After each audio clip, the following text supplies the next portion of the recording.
ल हेर्नुस् है, अब हामीले थर्ड इयरमा यहाँ रिस्क एन्ड रिटर्नको कुरा आउँछ अलिकता एकदम इम्पोर्टेन्ट छ है। थर्ड इयरको रिस्क एन्ड रिटर्नमा हामीले जस्तै हामीलाई एउटा के दिएको हुन्थ्यो यहाँ भनेपछि प्रोबेबिलिटी दिएको हुन्थ्यो है। कसैले प्रोबेबिलिटीलाई यहाँ पी जनाउनु हुन्थ्यो, कसैले पीआई लेख्नु हुन्थ्यो होला, एउटा लेख्नुस् मतलब छैन। अहिले हामी यहाँ पीजे लेखेँ ल मैले, जे भनेको कमन हो।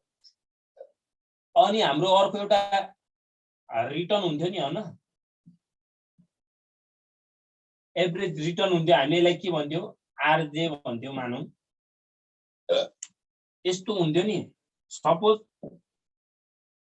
3610 यो 16%, यो 10%, यो 8%।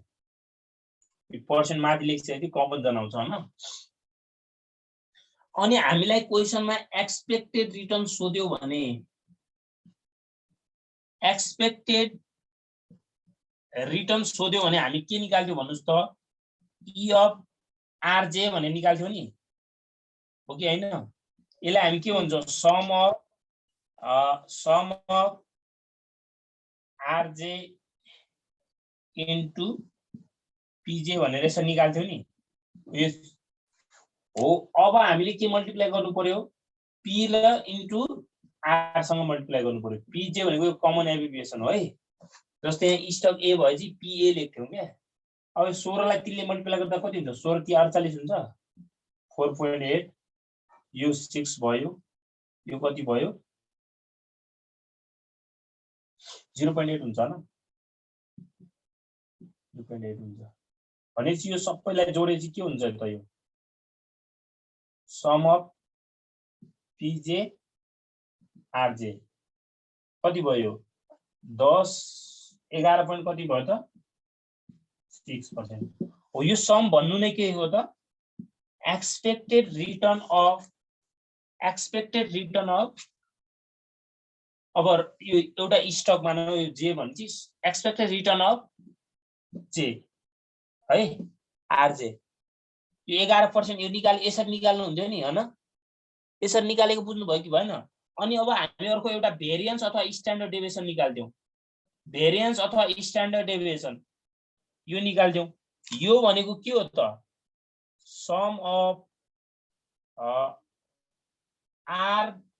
RJ minus expected return of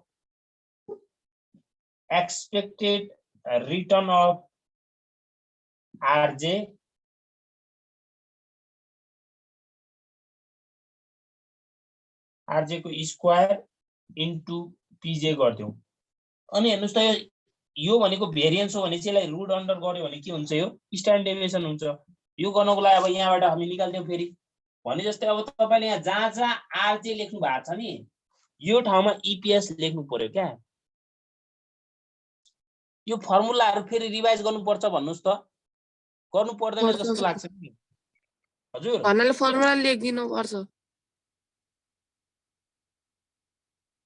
formula यसैमा डाइरेक्ट भयो के?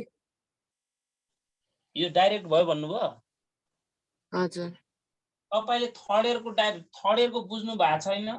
थर्ड इयरको जहाँ अब हेर्नुस् त आरजे लेख्नु भएको छ नि, बिर्सिसके।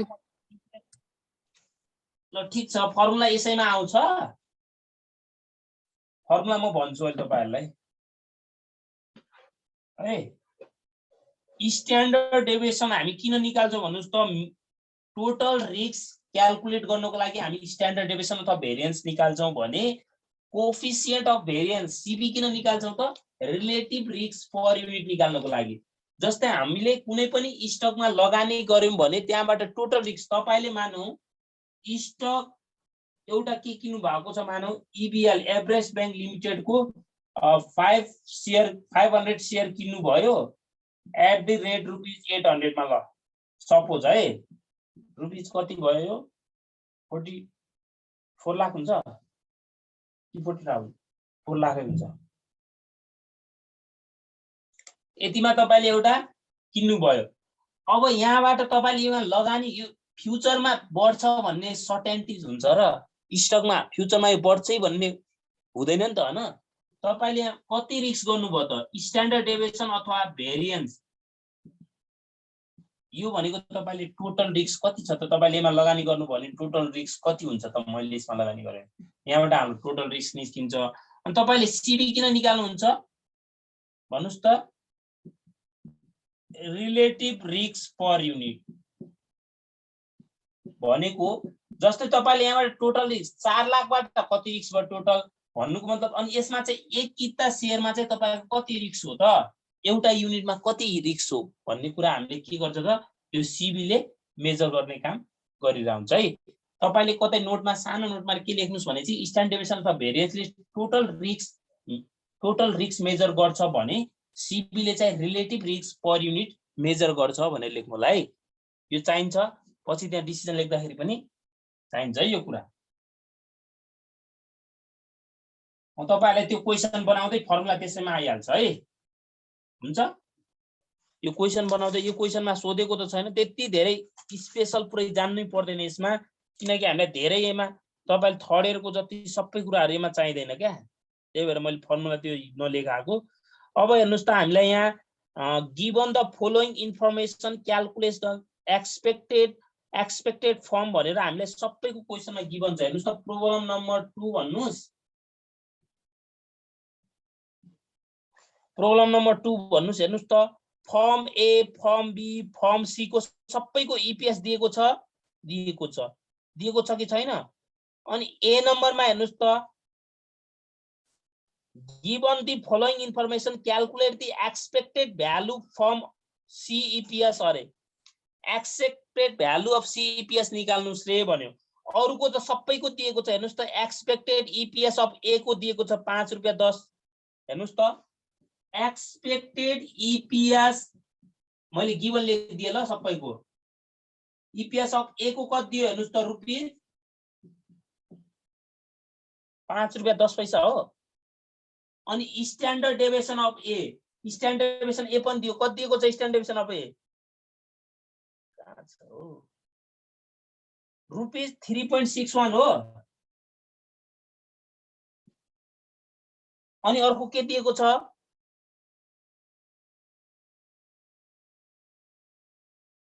EPS of expected EPS of B दिएको छ कति दिएको छ बी को हेर्नुस् त 4.20 हो। अनि स्ट्यान्डर्ड डेभिएसन अफ बी पनि दिएको होला कति दिएको छ 2.96 सिग्मा बी भनेको स्ट्यान्डर्ड डेभिएसन हो है। रुपीज लेखिदिनुस् अगाडि किनकि ईपीएस हरु रुपीजमा हुन्छ त्यही भएर रुपीजमा दिएको छ। अनि अर्को के दिएको छ स्ट्यान्डर्ड डेभिएसन अफ सी दियो सिग्मा सी कति दियो हामीलाई 4.11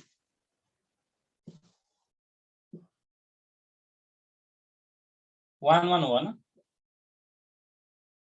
अनि के निकाल्न भने हामीलाई एक्सपेक्टेड ईपीएस अफ सी निकाल्न भने हो त यी त भने अरु त दिएको छ नि सबै। अब मलाई भनिदिनुस् त तपाईहरुले हेर्नुस् है अब तपाईले यहाँ प्रोबेबिलिटी लेख्दाखेरि PROBABILITY प्रोबेबिलिटी लेख्दाखेरि पी मात्र लेख्नुस् ल। कसैले सर म अघि जे को ठाउँमा अब यहाँ पीसी लेख्छु भन्न मिल्यो सबैको प्रोबेबिलिटी एउटै छ तपाईले अब एबीसी लेखिराख्नु पर्दैन कि किनकि सबैको एउटै छ। प्रोबेबिलिटी पछि अर्को हाम्रो के दिएको छ त त्यहाँ हेर्नुस् त फर्म सी को हामीलाई के दिएको छ एक्सपेक्टेड फर्म ईपीएस त दिएको छ नि सी को त्यसलाई हामी आरजे भन्थ्यौ। अब यहाँ ईपीएस लेख्नु पर्यो के तपाईले एक्सपेक्टेड ईपीएस हैन त्यो ईपीएस मात्र दिएको छ हामीले अघि यहाँ आर लेख्नु हुन्थ्यो नि हो त्यो आर को ठाउँमा अब ईपीएस दियो के हामीलाई। ल हेर्नुस् त कति कति छ रुपीज 2.40 माइनसमा है ब्र्याकेट भनेको पहिला यहाँ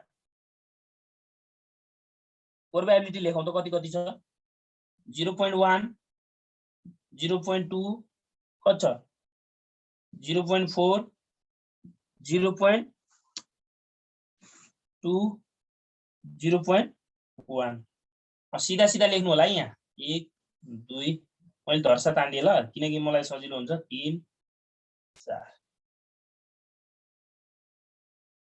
त्यसपछि अर्को कति छ 1.35 हो त्यसपछि 5 point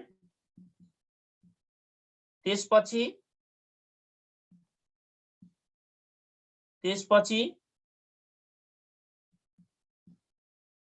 बुझ्नु भएको छ यो लेखेको बुझेछ सर यो त मैले सारेको मात्र हो यो सारेको पनि नबुझेको छैन भनिदिनु होला फेरि सारेको नबुझ्नु भयो भने खतमै हुन्छ नि अब के मल्टिप्लाई गरिदिनु पर्यो हेर्नुस् त अघि हामीले ईपीएस को ठाउँमा आर लेख्या त हो नि अब P into EPS C into P गर्ने हो क्या यस्तो गरे हुनाले तपाईले अब त्यहाँ अलि होला नत्र केही हुँदैन यसले मल्टिप्लाई गर्नुस् कति हुन्छ 2.4 इन्टु 2.40 इन्टु 0.1 गर्नु 0.24 हो माइनस को माइनस लेख्नु होला है ब्र्याकेटमा कन्फ्युजन हुन्छ भने चाहिँ यसरी लेख्नुस् माइनस 0.24 लेख्नुस् ब्र्याकेटमा कन्फ्युजन हुन्छ भने 1.35 इन्टु 2 गर्नुस् कति हुन्छ 0.2 गर्नुस् 0.27 हो 0.4 इन्टु 5.10 गर्नुस् 2.04 8.85 इन्टु 0.2 गर्नुस् 1.77 अर्को 1.26 हो ल सबैलाई जोड दिनुस् सबैलाई जोडेपछि के हुन्छ सम अफ यहाँ देखिएन अब उठाउँछु म यस्तो सम लेख्नुस् भनेको के सम अफ त्यही माथिकै लेख्ने हो ईपीएस सी इन्टु पी सबैलाई जोड्नुस् कति हुन्छ यो ल यहाँ देखिएन मैले माथि लेखेँ ल यो जोडेको है सबैलाई यसरी sum of EPS C into P कति भयो त्यो माथिको घटाउनुलाई 0.24 लाई 5.1 हो सर हो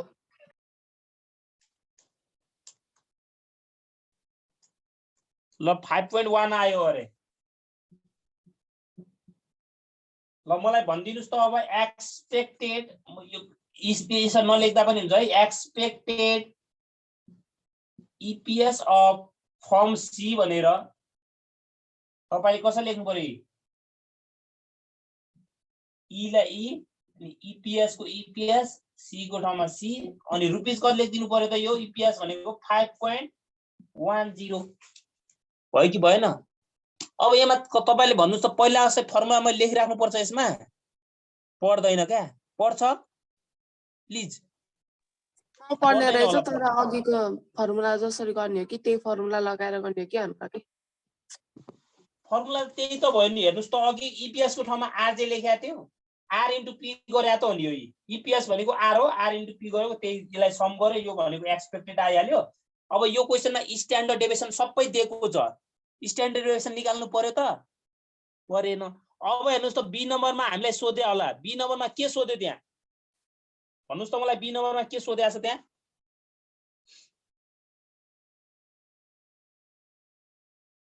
बी नम्बरमा के सोध्यो हामीलाई risk of 3 risk of 3 stock भने होला अरु 3 फर्म भने होला हो कि हैन हो अब मलाई भन्नुस् त स्ट्यान्डर्ड डेभिएसन पनि दियो क्वेशनमा स्ट्यान्डर्ड डेभिएसन पनि दियो हैन अनि के पनि दियो एक्सपेक्टेड ईपीएस पनि दियो एक्सपेक्टेड ईपीएस भनेको एक्सपेक्टेड रिटर्न बुझ्थ्यो क्या हामी अब एक्सपेक्टेड अर्निङ पर शेयर बुझौं एक्सपेक्टेड ईपीएस पनि दियो भने चाहिँ अब यसले पक्कै पनि हामीलाई रिलेटिभ रिस्क पर युनिट निकाल्न सोधेको हो भन्ने बुझ्नु पर्यो अथवा त्यही आफै भन्दैकै छ हेर्नुस् त discuss the relative riskiness of the 3 firms ABC earnings भन्यो अर्निङमा रिलेटिभ रिस्क कति छ त ईपीएस हेर्नुस् त ए भन्नेले कति कमाएको थियो मलाई थाहा छैन कति छ त्यहाँ एले कति कमाएको छ बीले कति कमाएको छ दिएको छ तर सीले चाहिँ 5 रुपैयाँ 10 पैसा एक शेयरबाट कमाउँछ भने यति कमाउनको लागि उसले कति रिस्क बियर गर्नुपर्छ भन्ने कुरा निकाल्नु पर्यो कि हामीले। अब बुझ्नुभयो? अघि पनि मैले हजुर कसैले के भन्दै हुनुहुन्थ्यो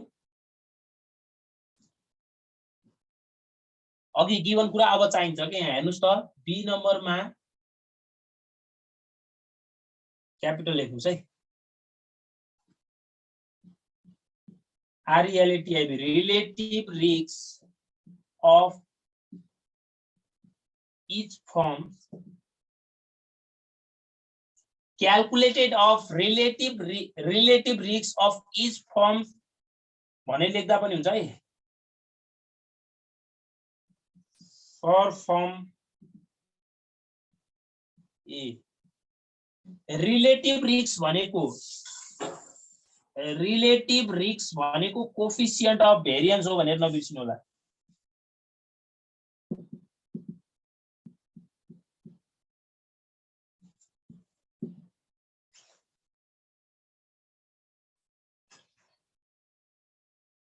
कोफिसिएन्ट अफ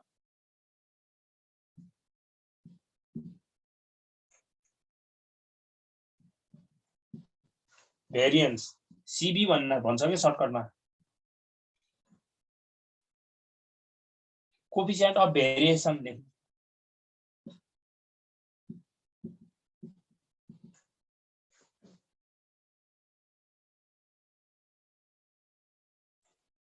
हेर्नुस् त हामीले हेर्नुस् त स्ट्याट्समा के पढ्थ्यौं मीन डिवाइडेड स्ट्यान्डर्ड डेभिएसन इन्टु 100% गर्थ्यौं नि यही गरे हो। तर अब यहाँ तपाईले मीनको ठाउँमा एक्सपेक्टेड रिटर्न लेख्नु पर्यो हैन। एक्सपेक्टेड रिटर्न भनेको एक्सपेक्टेड ईपीएस हो। अथवा तपाईले थर्ड इयरमा पढ्नु भएको थियो फाइनान्समा के लेख्नु थियो थाहा छ माथि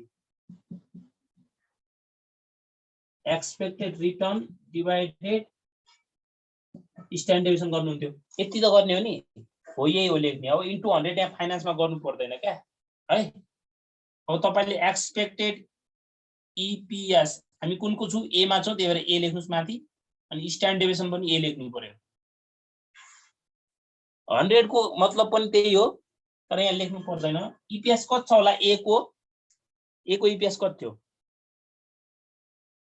5.10 त्यसको नि 5.10 हो।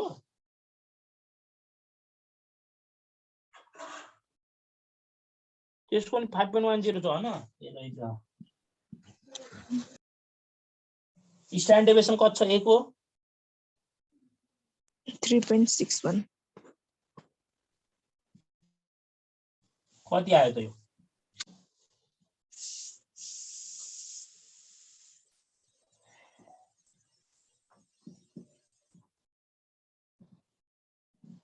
1.412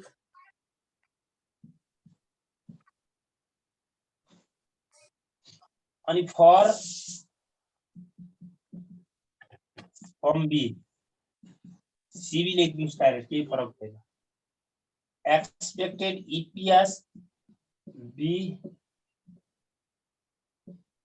कति छ एक्सपेक्टेड ईपीएस 4.20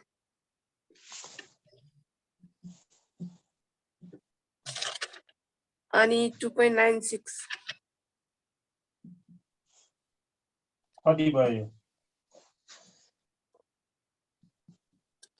1.418 आयो 418 भनेको 412 नै भयो है ए 42 and ल सीबी लेख्नुस् यसको पनि expected EPS C standard deviation C कति हुन्छ यो माथि 5.10 आथ्यो होला हैन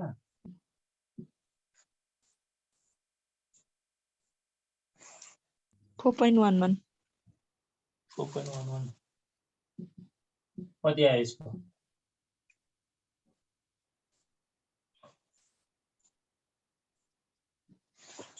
1.21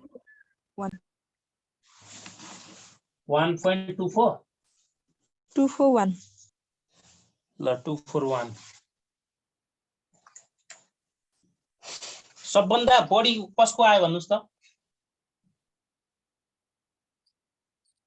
आयो यसको आयो नि हैन 1.48 बढी हो नि हजुर हैन भनेपछि सबभन्दा रिस्क कहाँ हुँदो रहेछ बीमा बीमा हुँदो रहेछ पर युनिट गर्नको लागि per unit EPS earning per share EPS भनेको एक किता शेयरबाट अर्निङ गर्नको लागि कति रिस्क बेयर गर्नु पर्दो रहेछ 1.418 गर्नु पर्दो रहेछ त्यसपछि रिस्क कहाँ रहेछ त बीमा ए मा रहेछ त्यसपछि सबभन्दा कम कसमा छ त सी मा छ सीमा बुझ्नुभयो अब तपाईले यहाँ क्वेशनमा डिसिजन भनेको छैन भने चाहिँ तपाईले लेख्नु पर्दैन यदि इन्टरप्रेट भनेको भए चाहिँ के लेख्नु हुन्थ्यो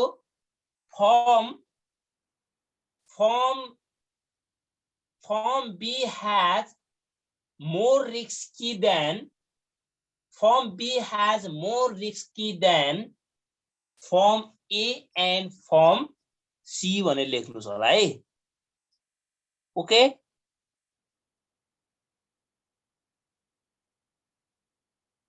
तपाईलाई त्यो सोधे हाने डिसिजन लेख्नु पर्दैन सोधेपछि त्यसरी लेख्नु होला हुन्छ क्वेशनमा दिएको एन्सर भन्दा फरक आयो हाम्रो क्वेशनमा कति दिएको छ गलत त गर्नु भएन बर्बाद गर्यो नि म त फरक उल्टा लेख ठ्याक्कै उल्टा गरे त यहाँ फर्मुला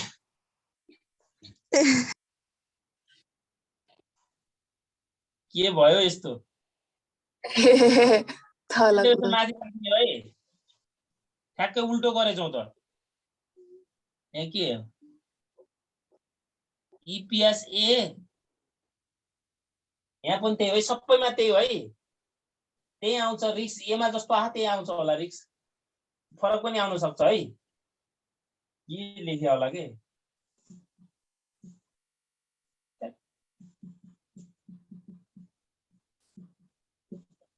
बर्बाद गरिहाल्यो है आन्सर यहाँ त मैले पनि मजाले लेख्दै गएँ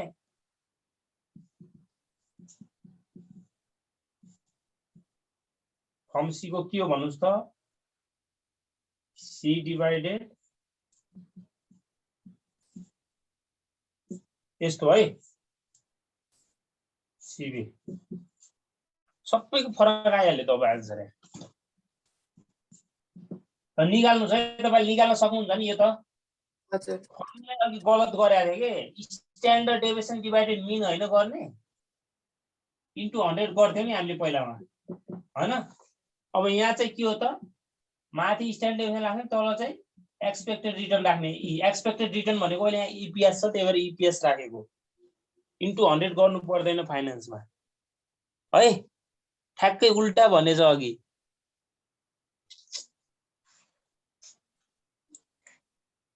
के भनिरहेको हुन्छ के सोचिरहेको हुन्छ गलत गरेको थियो है भ्यालु कति गर्थ्यो भन्नुस् त यो यसको अब माथि 3.61 अपन 5.10 0. समथिङ आउँछ होला 0.707 तर रिस्क चाहिँ उसकै आउँछ धेरै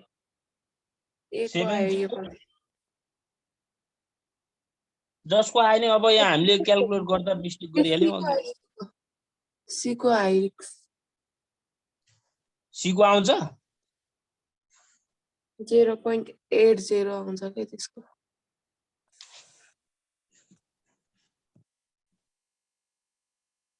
बी को कति छ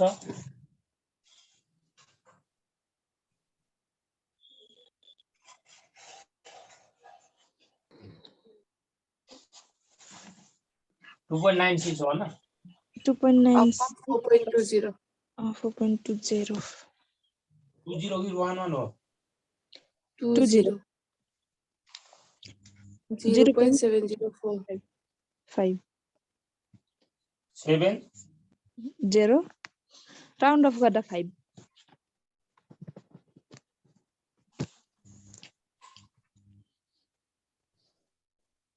अनि यहाँ पनि लेखिदिनुस् 4.11 डिभाइड 5.10 0.805 रिक्सीको भयो बढी टीको भयो नि टीको भयो हेर्नुस् है अघि गलत गरे रहेछौँ है हामीले अब तपाईले के लेख्नुस् आन्सर त्यही हो लेख्ने अघि जस्तै firm C has more risky than firm A and firm B भनेर लेखिदिनुस् है फेरि भन्नु त sir firm C has more risky than firm A and B अब तपाईले यहाँ CV greater than CV of those लेख्दा नि हुन्छ सीबी सी ग्रेटर देन यो कसको भन्दा ठुलो छ त सीबी अफ ए को छ यो भन्दा ठुलो अर्को सीबी अफ बी छ यही त हो नि हैन यहाँ यस्तै त छ नि यसको भन्दा यो ठुलो छ यसको भन्दा यो ठुलो छ तीनटा नसो गर्दा पनि हुन्छ यही छ यहाँ सम्बन्ध है firm C has more risky than firm A and firm B because it has higher CB than other भनेर लेखिदिनुस् किनकि त्यसको CB अरु भन्दा हायर छ अथवा रिलेटिभ रिस्क पर युनिट चाहिँ के छ त बढी छ त्यही भएर फर्म सी बढी रिस्की छ भनेर लेख्नुस् है अब 3 नम्बर तपाईले आफै गर्न सक्नुहुन्छ 3 नम्बर सेम छ है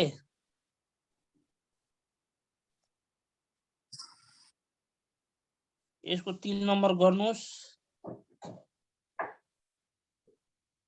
अनि अस्ति हामीले कति नम्बर गराएको थियो 16 अघि 17 नम्बर गराएको थियो त्यसको पछाडीको डिसिजन लेख्नु भयो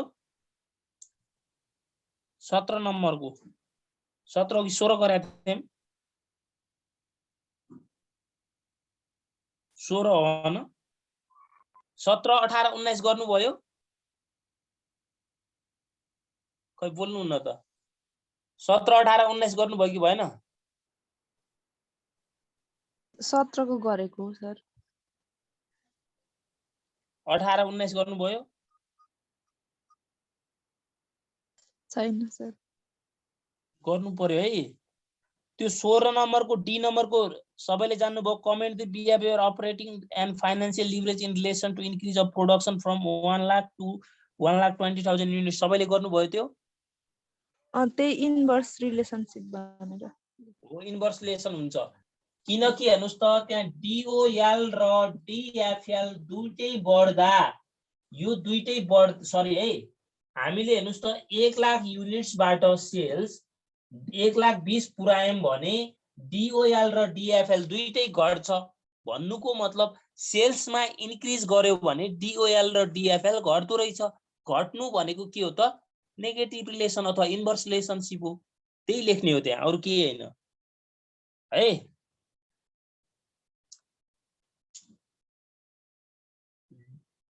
increase of sales 1 lakh to 1,20,000 units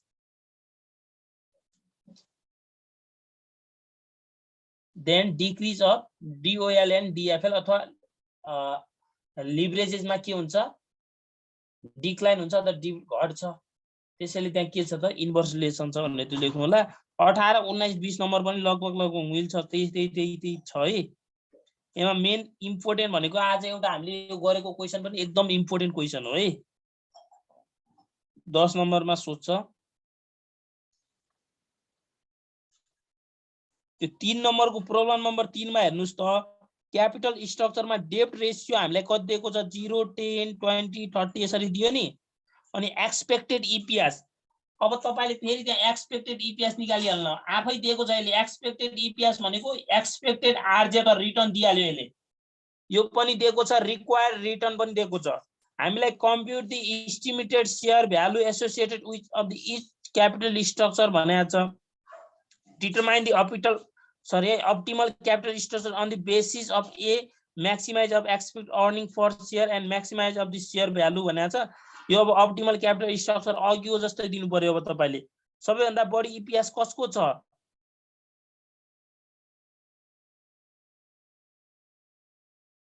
5.51 हो। 40% डेप्टमा रहेछ।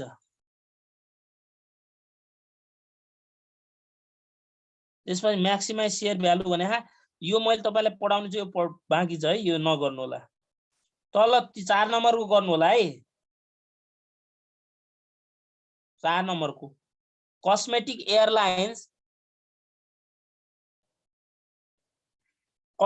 एयरलाइन्स को हेर्नुस् त फिक्स अपरेटिङ कस्ट भनेर कति दिएको छ हामीलाई? फिक्स कस्ट 5.8 मिलियन दिएको छ एन्ड भेरिएबल कस्ट कति दिएको छ? रेशियो इज 20% अरे। भेरिएबल कस्ट को रेशियो दिएको छ भनेपछि यो हामीले अब यो रेशियोको आधारमा निकाल्न सकिहाल्यो। The firm has 2 million of the bonds outstanding with the coupon interest rate 8%. Cosmic has 30,000 share of preferred stock outstanding which pays 2 annual dividend भनेको छ। 2 रुपैयाँ चाहिँ एनुअल डिभिडेन्ड पे गर्दो रहेछ। 2 हो कि 200 मिलियन हो? 200 हो है। There are 1,000 share of common stock outstanding. Revenue for the firm 8 million छ and the firm is 40% of tax rate. Compute the corresponding degree of operating leverage, financial leverage. त्यसपछि combined leverage सोधेको थियो अनि interpret सोधेको छ। यो तपाईहरुले पढ्नुस्, यो गर्नुस्, नभएपछि म गराउने छदैछु है। हुन्छ? डीसीएल त पढेको छैनौं के हैन सर हामी? डीसीएल भनेको डीओएल र डीएफएल को डीटीएल भन्नु र डीसीएल भन्नु एउटै त हो नि। डिग्री अफ कम्बाइन्ड लिभरेज भनेको तपाईले डीओएल निकाल्नु भयो अनि डीएफएल निकाल्नु भयो, दुईटालाई मल्टिप्लाई गरिदिनुस् यो आइहाल्यो DCL. Degree of combined leverage अथवा डिग्री अफ टोटल लिभरेज हो, एउटै त हो नि। किन पढेन? पढ्या हो त। त्यो दुईटाको मल्टिप्लाई है। र गर्नुस्, जति सकिन्छ गर्नुस् है। इन्भेस्टमेन्ट को पनि गर्नु होला। अनि भोलि यदि भइहाल्यो भने चाहिँ इन्भेस्टमेन्ट हामी एफआइएम पढ्छौँ है भोलि इन्भेस्टमेन्टको छ। आजलाई यति है त। इन्भेस्टमेन्टको त्यो ओल्ड इज गोल्डबाट हेर्ने हैन सर हाम्रो क्वेशन अलिअलि? त्यो लेसनको इन्भेस्टमेन्टको हेर्नुस् न, त्यही त नभएपछि सोध्नु होला भने क्या। 3-4 वटा क्वेशन मात्र त छ नि। 75 को क्वेशन सेम छ। आज बनाएको, अस्ति बनाएको थिएँ नि एउटा प्रब्लम नम्बर 5, त्यही हो सेम। नभएपछि म बनाइदिन्छु, बनाउनुस् न है। एउटा 74 को बी हो कि कुन बनाउनु पर्दैन त्यो ओल्ड इज गोल्ड को। ल मैले आजलाई क्लास इन्ड गरे ल। हुन्छ सर। कसैले के भन्दै हुनुहुन्थ्यो?